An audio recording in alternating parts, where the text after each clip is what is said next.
Welcome again. Great to have all of you with us this morning on Easter morning. And thank you, Tamara, Stephen, and everyone making worship possible this morning.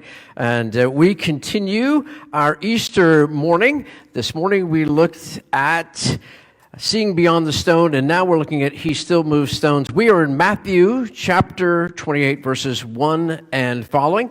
And it is the first Easter morning. Now, after the Sabbath, toward the dawn of the first day of the week, Mary Magdalene and the other Mary went to see the tomb. And behold, there was a great earthquake, for an angel of the Lord descended from heaven and came and rolled back the stone and sat on it. His appearance was like lightning, and his clothing was white as snow. And for fear of him, the guards trembled and became like dead men. But the angel said to the women, "Do not be afraid, for I know that you seek Jesus who is crucified. He is not here, for he has risen, as he said. Come, see the place where he lay. Then go quickly and tell his disciples that he is risen from the dead. And behold, he is going before you to Galilee. There you will see him. See, I have told you." So they departed quickly from the tomb with fear and great joy, and ran to tell his disciples. And behold, Jesus met them and said, "Greetings." And they came up and took hold of his feet and worshipped him. Then Jesus said to them, "Do not be afraid. Go and tell my brothers to go to Galilee. There they will see me." While they were going, behold, some of the guard went into the city and told the chief priest and all that had taken place. When they had assembled with the elders and taken counsel, they gave a sum of money to the soldiers and said, "Tell the people his disciples came by night and stole him away while we were asleep. And if this comes to the governor's ears, we will satisfy him and keep him out of trouble." So they took the money and did as they were directed. And this story has been spread to this day. Now the 11 disciples went to Galilee, to the mountain to which Jesus had directed them. And when they saw him, they worshipped him, but some doubted. And Jesus came and said to them, "All authority in heaven and earth has been given to me. Go, therefore, and make disciples of all nations, baptizing them in the name of the Father, and of the Son, and of the Holy Spirit, teaching them to observe all that I have commanded you. And behold, I am with you always, to the very ends of the age." May the Lord bless his word to our hearts and minds this morning. Well, as I said, we're looking today at He Still Moves Stones. First, I want to start with something a little humorous. I heard about this pastor who was holding a summer Bible study with men, and it was in the middle of July, and it was hot. Most of them were on vacation, but 3 men showed up. And so the pastor began to do this whole lesson plan, and in the middle of it began to stall with these 3 guys. And so to kind of get their attention, the pastor said, "Well, let me just ask each of you for a moment at the end of your life, how would you like to be remembered?" And so the first man jumped in. He said, "Well, at the end of my life, I'd like people to look down the casket and say, you know, he was a good husband and a good father." And they all sort of nodded their heads. And the second man thought for a moment. He said, "Well, at the end of my life, I'd like folks to look down the casket and say, you know, he was a good friend and a person of deep faith." And they really liked that. And then the pastor kind of turned to this third man. He thought for a moment. He said, "You know, I'd like, when I come to the end of my life, for people to look down in the casket and say, 'Oh my goodness, he's moving.'" It is true, isn't it? Well, it happened. The first Easter, sort of. Not quite like that, but something like that. And so I invite you to walk back into this story of the first Easter this morning. And we have these 2 Marys, Mary Magdalene, and Luke lets us know the other Mary is actually the wife of James. We also know that Joanna was with them. And we have, though, that Matthew is focusing on these 2 women. And they're going the dawn of Sunday morning. And the reason they're going for the dawn of Sunday morning is because Jesus had been crucified and put into the grave on Friday evening, which is the beginning of the Sabbath. And so you weren't supposed to do anything on the Sabbath. And so the Sabbath continued all the way really until the dawn of Sunday morning. And so Sunday morning they were going to the tomb. And they were going to the tomb, Luke tells us, to anoint Jesus somehow with spices, even though they knew this great stone had been rolled in front of the tomb. And sure, they were going to really grieve the loss of their teacher, their Lord, the one who had guided them, and probably have a quiet moment outside of the tomb. And we talked about this morning how there was really a stone that was blocking their view, wasn't there? But they had the courage to take one step after another, and they came to the tomb. And the most amazing thing happened. And I think that's what I'd like to focus on this morning, is that Jesus still moves the stones away. God still moves the stones away. And for them, these women, first, I think it was the stone of grief. They were mourning. And on the way there, and I mean, Luke tells us they were going to anoint the body, but the stone was in front, and it was, we believe, a stone about 8 feet in diameter, maybe a little bit big, beyond their ability to move. But sometimes you have to have the faith to just take a step. And if all they could do is sort of put the jars of perfume at the outside of the tomb, then maybe they thought that would do it. Matthew doesn't even zero in on that detail. He says they were going to the tomb, surely to grieve and have a moment of peace in what had been a chaotic, hectic, and grief-filled weekend. And I don't know if you've ever had a moment where you just needed to maybe sit or stand at the graveside of a loved one who'd passed and just have a moment of peace and quiet. I think we've all been there. But for these ladies who may have well went for that reason, they did not get their peace and quiet. Thankfully, because instead of peace and quiet, what they found was an earthquake, Matthew lets us know, and an angel descending with a kind of lightning, and the soldiers are just scared. The soldier, the standing sentry, is just scared, takes off, but the angel does something amazing, which is the angel rolls the stone away. And that's an amazing moment, isn't it? Because why did the angel roll the stone away? The angel did not roll the stone away so Jesus could get out. The angel rolled the stone away so Mary and the other Mary could see in. And I think sometimes that's that way in our lives as well. Jesus had risen from the dead. He was more powerful than all of that. And so the angel says those great words, "He is not here, he is risen. He is not here, he is risen. Come and see, witness for yourself." And so in that amazing moment, the stone of grief is moved aside, and they see the stone of the testament of faith. He is not here, he is risen. And I think for all of us who in this past year have gone through chapters of grief, and maybe further back than that, and you're facing a stone of grief, know that Jesus still rolls the stone of grief away. That does not mean that we do not mourn those we've lost whom we love. Jesus himself, before he raised Lazarus from the dead, embraced Mary and Martha and wept with them. But I think the difference is, as Paul the Apostle said, we do not grieve as those who have no hope. We grieve with hope, the hope of the resurrection. So if you're struggling with the stone of grief this morning, know that Jesus moves it aside because we have those words, "He is not here, for he is risen." And we have the promise for our loved ones who will rise again. And we know that he is not here, he is risen. She is not here, she is risen. We have that hope, the firm hope of the resurrection. The second stone was the stone of fear. We knew these ladies had a lot to be fearful of. They were fearing the Roman Empire coming down on them, which they could, the Roman soldier who was standing there. They were afraid that their world had been thrown up in disarray, which it had been. They were fearing lots of things in their life, perhaps even death itself, which makes perfect sense. And in that moment, what was one of the first things that the angels said to the women? Do not be afraid. Do not be afraid. Right? And then when they were on the way, after they had witnessed the empty tomb, and Jesus himself greets them, Jesus' greetings, and then what does he say? Do not be afraid. Do not be afraid, and tell the disciples, do not be afraid.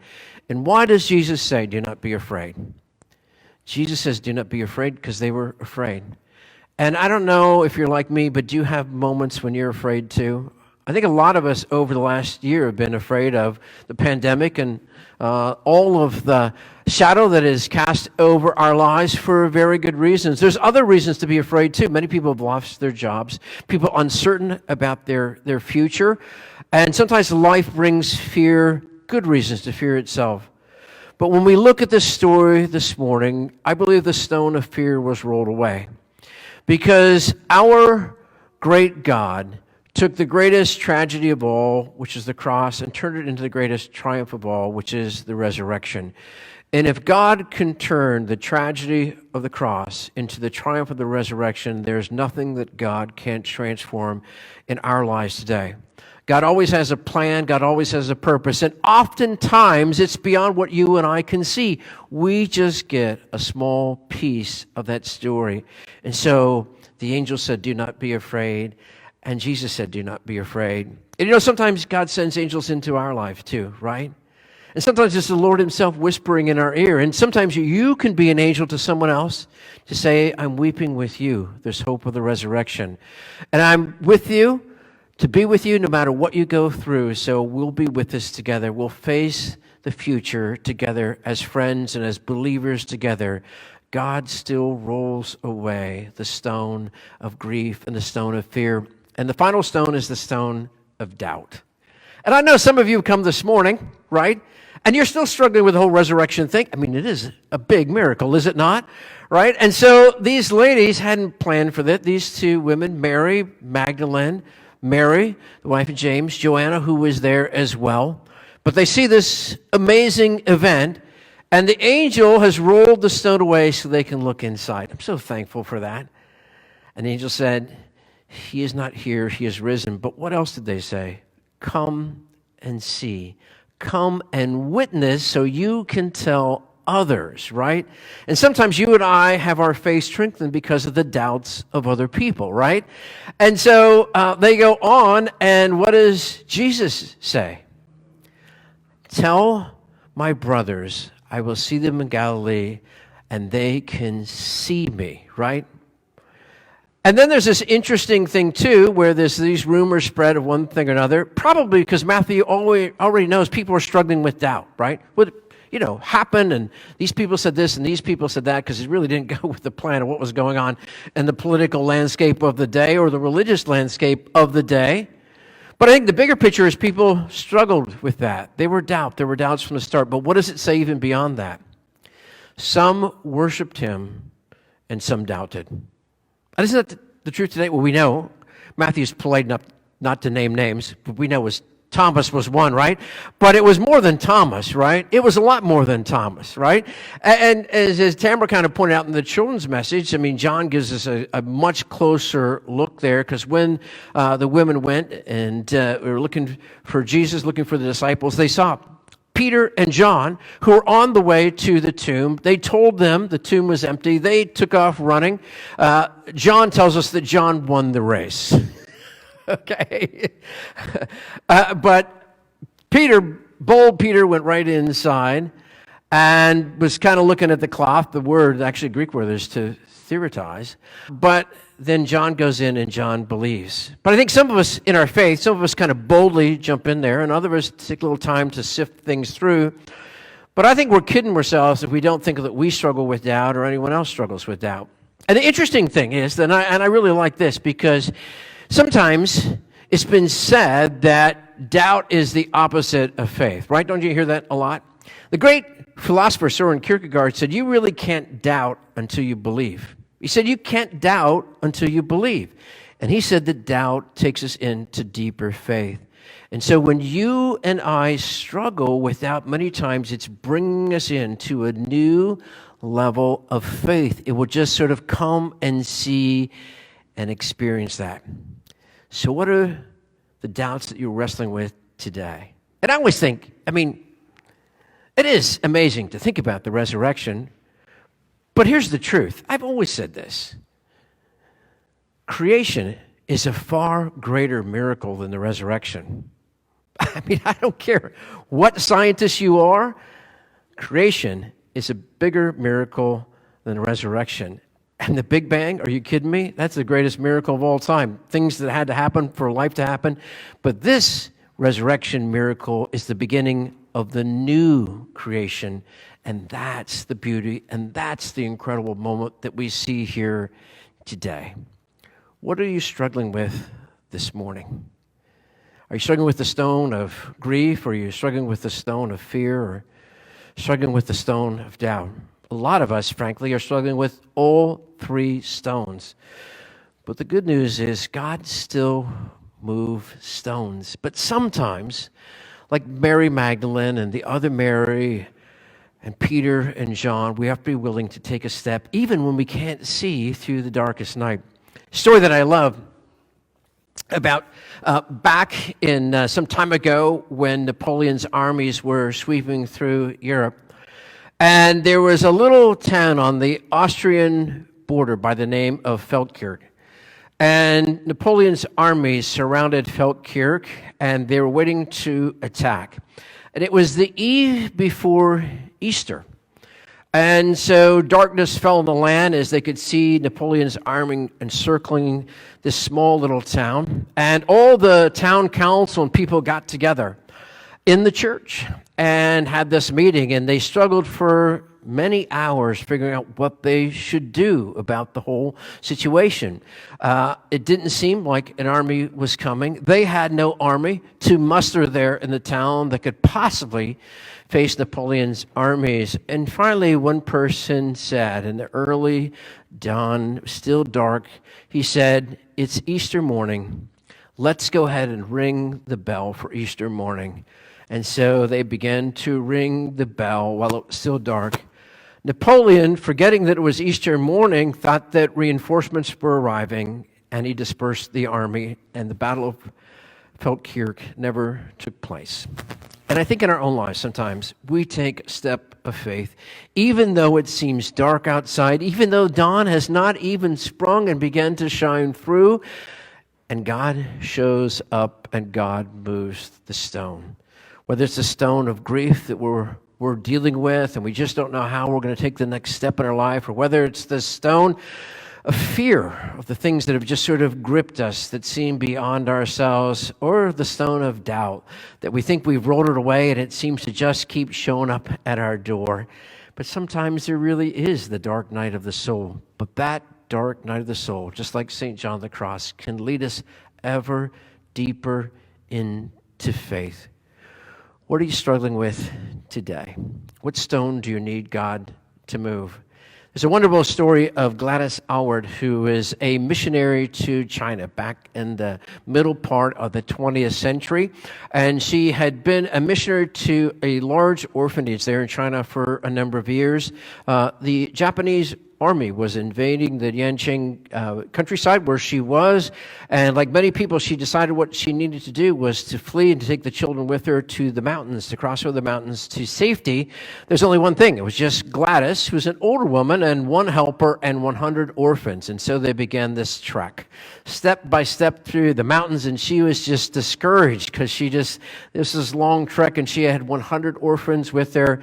And as she was trekking along the way through the mountains, quite discouraged, this little 13-year-old girl came up and said, Miss Aylward, this just reminds me of this story of Moses leading the children of Israel out of bondage and into the promised land.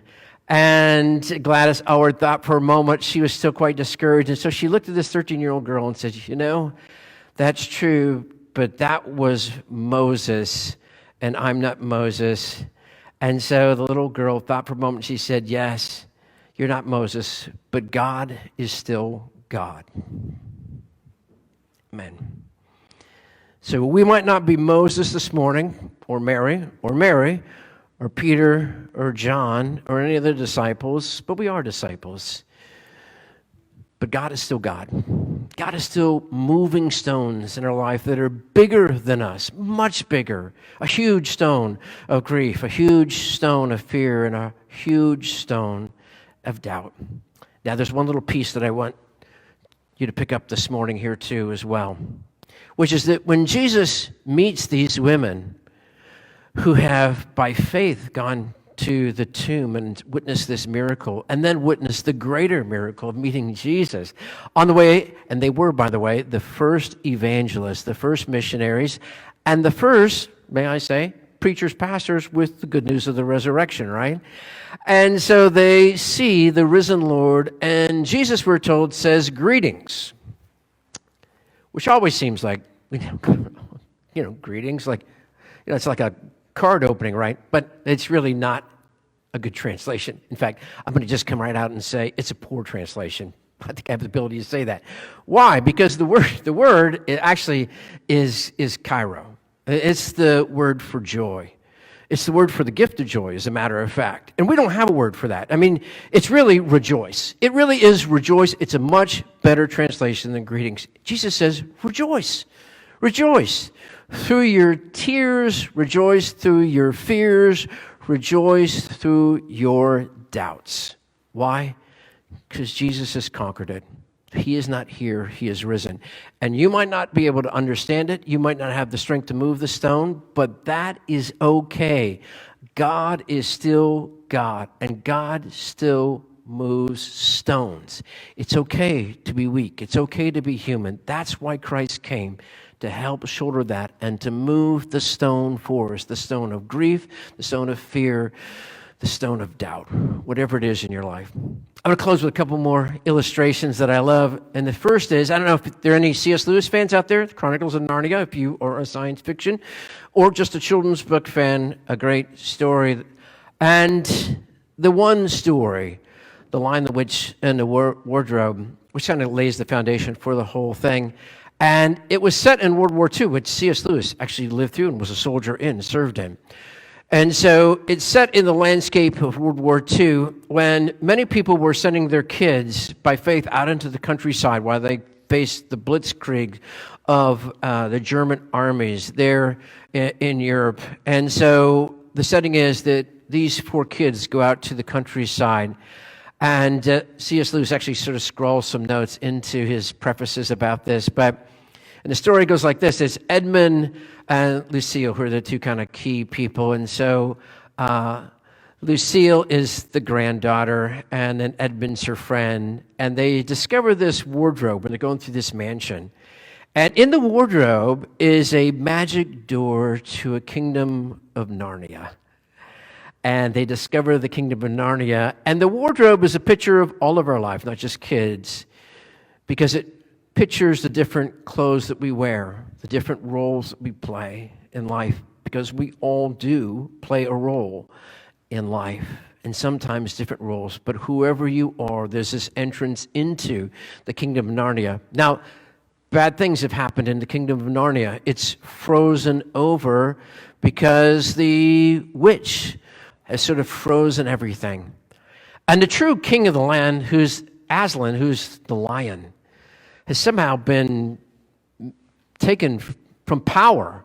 They don't understand it. They go through all these adventures, but they found in Aslan this great figure who has great wisdom, but is someone who pulls their hearts, and they begin to love this lion. And in this closing part of this wonderful adventure, Edmund is captured by this witch. And Aslan the lion goes to negotiate for Edmund's release. And sure enough, Edmund is released, but Aslan doesn't come back. And so Lucy and these kids go, and they wonder what's going on, and they see Aslan, and Aslan has been put on this great stone table. And they watch in horror as they realize that Aslan has put himself in place of Edmund and given his life to the witch so that Edmund could go free, and all the other kids as well. And so in great grief, they watch as Aslan's mane, which is his pride, is shaved off, and he is killed there on this stone table. And they are just overcome with grief and fear and doubt. But then, on the dawn of the Sunday, they hear this earthquake. And they go running, and all of a sudden they see that this great stone table has been broken in 2. And there is Aslan, who has come to life. His mane is full grown. The light is shining behind him. And all is well because he has conquered the land. And all of a sudden the frozen kingdom thaws and the sun shines, which is a great picture that the lion became the lamb, and the lamb became the lion, and Jesus is both, who has put himself in our stead that you and I might know forgiveness and God's love and grace, and brought the worlds of justice and love together in the moment of the cross and in the moment of the resurrection. So today, whatever you're facing, know that God splits the worlds apart in the great Lion of Judah. And one final note is this. The story of a young boy, and his dad is a farmer, and his dad, like I grew up, tells him to go out and move this huge rock in the field so that he can plow up the field. And the boy goes out there, and he tries pushing on this big rock, and it's just too big for him. And so he gets frustrated, and so he goes and he gets a rope, and he tries pulling on that rock, but it's too big to pull. And finally, he wants to follow his dad's commands, and so he goes and gets a big sledgehammer, and he tries wielding that sledgehammer against the stone, but it's just too hard. And so he just gives up in discouragement, and he goes to his dad and says, "Dad, I just can't do it." And father said, "Well, did you try moving the stone?" The boy said, "Yes, I couldn't do it." And father said, "Did you try everything?" And the boy said, "Yeah, I tried everything." He said, I tried pushing it, it was too big. And I tried pulling it, it was just too heavy. And I even tried taking a sledgehammer, as small as I am, but it was just too hard to break up." And the father said, "You didn't try everything because you didn't come and ask me, because if you did, I'd go and help you move the stone." And that's what happened. The father and the boy went together, and they moved the rock together. And so today, whatever stone that you're facing that seems too big for you to roll away yourself, the stone of grief, the stone of fear, or the stone of doubt, or any other challenge and adversity that you face, you don't have to do it alone. And why do I say that? Because what Jesus said, "And behold, I'm with you always, even to the ends of the age." Amen.